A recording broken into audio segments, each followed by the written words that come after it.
Well, this time I straightened my hair mainly for the fact that I couldn't detangle it all the way. I was like, I don't want to damage it because it's newly bleached. I was like, okay, let me go to somebody who can better take care of it and teach me how to take care of it. While I was at the salon, she's like, bleach is bad for your natural hair. And I'm like, girl, just please, just this one time, just straighten it for me.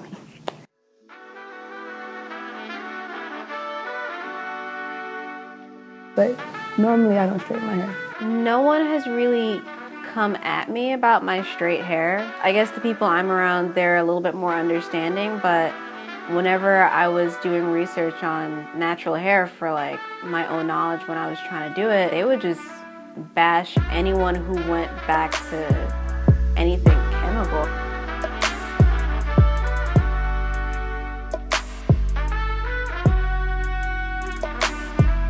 It's not me wanting to be, white or accepted. This is about me maintaining my hair, what works for me, and what I'm comfortable. I wasn't good at having natural hair. There'd be days I'd forget to comb it just because it looked the same as it did yesterday.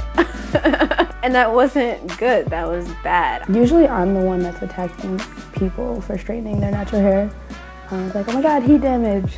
Now I've learned like you can't just judge everyone for their choice to straighten their hair. Different lifestyles, so straightening their hair might be easier for like work or for traveling. And I've learned like, you need to chill out, can't be a natural Nazi all the time. When I was little, I had really big, coarse hair. I don't know how my mom managed it, to be honest. I was like, oh, this hurts. Oh, there's a lot of pulling. That comb just broke. She used to always like cornrow it, or she used to like put it in twists, or like these cute little Shirley Temple type of curls.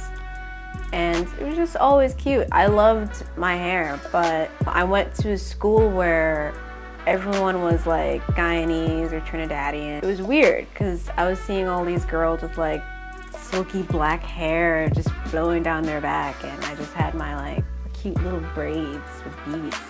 I still liked them, but like it made me notice that I was different. Before she put a relaxer in it, I loved it. It was huge when she washed it.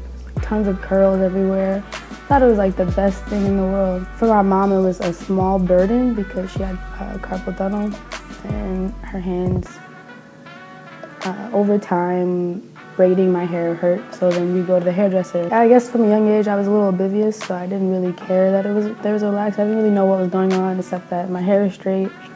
But I was still getting braids, and to me, it was just kind of okay with it until I learned. And I started noticing like my hair breaking off and why things were changing. Just had to be more aware of what was going on. It is most definitely not just hair. I probably cut my hair like every month, but it's important. It's a huge part of our identity, I feel. The first thing people see is your face and your hair, and then the rest of your outfit or whatever. It helps create the image of who you are. Like, I feel like if someone has, dreads and they're well kept, then that person has a high standard for themselves, in my eyes. If someone has like braids, then I feel like, once again, that's a lot of patience, and girl, you went through some pain to get those bomb braids. Sometimes it's just hair. Sometimes I'm just like, it's gonna grow back, it's okay.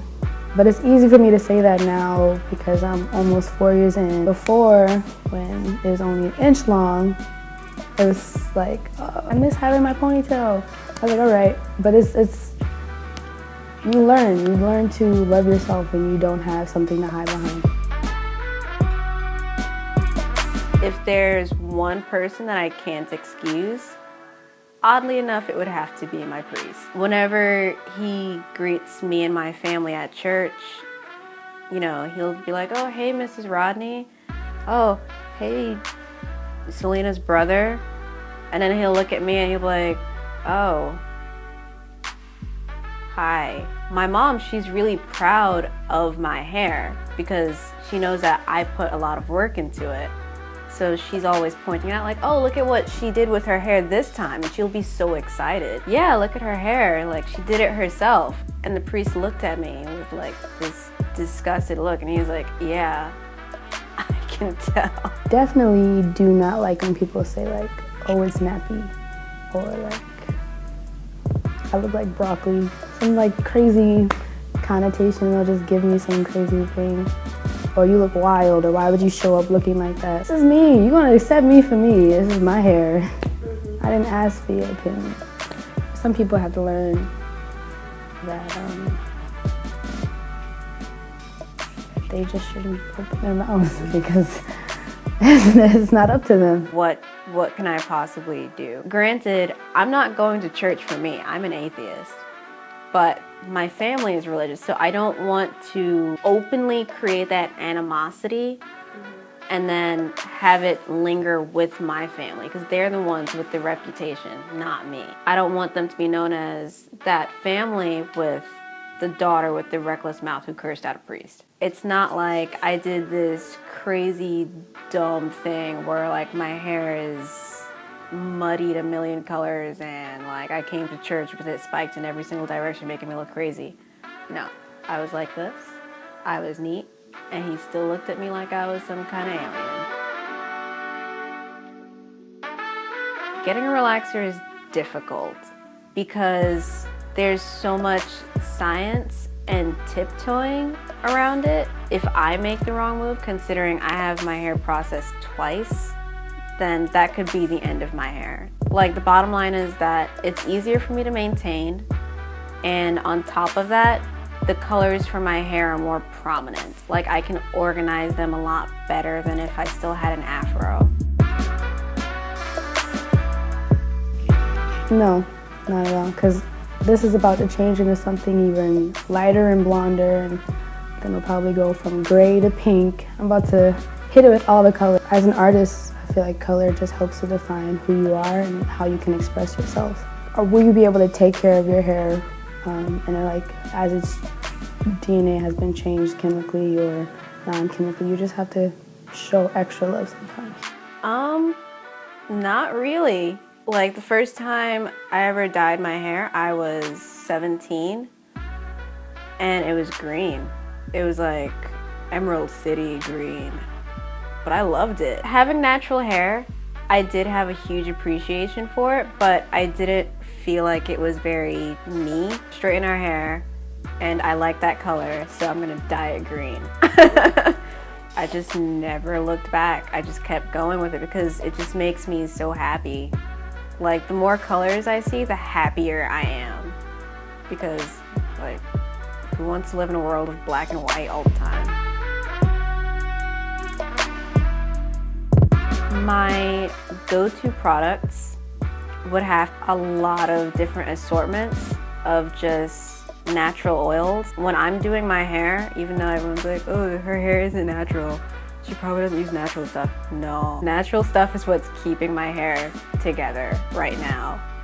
So I'll mix like different kinds of castor oils. I'll mix coconut oils, tea tree oil, like a hint of peppermint so that it doesn't burn my eyes out, of course. But like, I'll make a cocktail of all these natural oils that will help my hair, because I know I put a lot of stress on it. So more of a reason for me to like work hard to take care of it. Tons and tons of deep conditioning, hot oil treatments. You have to be gentle with heat. You definitely need to know your hair. First, before you add heat, know what your hair can take. So I know for myself, my hair is very fine. I have two textures, but it's only like one in the front and the rest is more texture all around the back. I know that I can't take a hot comb, but I can take a flat iron. And if I'm gonna take a flat iron, it's best for me to stretch my hair with no heat than with like a blow dryer. Just learn your hair before you fry it off, because then you'll be bald. And we all gonna be like, girl, it's okay, it's gonna grow back. I think it would be because we're so quote unquote becoming obsessed with going back to our roots, which I don't have a problem with. I don't mind looking into my ancestry, but that doesn't mean I have to look like them. I'm supposed to be a new generation of them. Yeah, I'm going to look different. If they want to embrace their natural hair, then fine. In my head, my unnatural hair is the natural me, and that's who I should be. I think that goes back to like maybe ancestrally, a lot of Africans are looked at through their hair status, marital wise, whether or not you've lost someone important to you, and how you're connected to your spiritual self and your community. It shows all through your hair, and your health. Everything is showed through your hair, what you're going through. I think like the view of having like longer natural hair would show that you're a little bit more conscious because it's healthier, it's long, and it looks good. But obviously, she must be more conscious, she must be more aware because her natural hair is long, and it's thick, and it's healthy, it's big. Do you think it's true? No, because I've met many a conscious natural baldies. In the mix of my senior year of high school, my ex broke up with me and I was overwhelmingly distraught. And I was like, this is not who I am. I just went natural. I was in a relationship and I was out of high school, going out of high school, and I was like, I need to figure out how to be more confident and how to find love in myself and not be dependent on someone else. In my opinion, it's different for everyone. A lot of people learn how to love themselves because of other people, like physically existing people. I managed to do it more so because of cosplay. I wasn't comfortable with myself. Like, I always thought I was too skinny. I always thought that I wasn't pretty enough, cute enough. My hair wasn't European acceptable or whatever. With cosplay, I was able to basically, even though it was being someone else, it made me accept certain parts of myself. Like Japanese culture, it's mostly like fair-skinned characters. So that made me accept my complexion and my ethnicity. I would most definitely have to say that art keeps me loving myself and also helps me build more of an acceptance of other people, because that's what it is. Art is seeing different things in people with different eyes, of course. With my art, it's kind of like, even though I'm, drawing different people, it's people that I'm subconsciously seeing parts of myself in. So, like, even before I knew I was going to get a pink afro, I painted her. And then I was like, I really love how she looks and I wish I could be that. So for those 2 years, I was her. I was happy, and then I was sad, and then I was happy again. That's what helped me get through it. This painting helped me get through, the natural phases before deciding, okay, it's time for me to move on. Self-love is number one. Always love yourself first. Yourself comes first.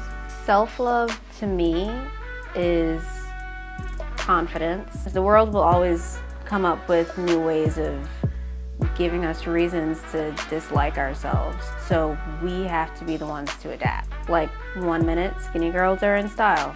Now it's thick girls. The world is telling me I'm too skinny. Well, that's too bad because I'm still cute.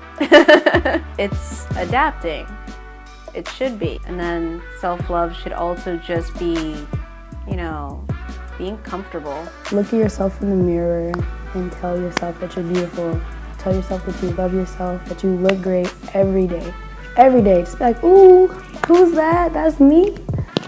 You have to just show yourself love. Even if you don't believe it, lie to yourself, because eventually it'll be the truth. Even better than I was the last time, baby. Ooh, ooh, ooh. Be back. Yeah.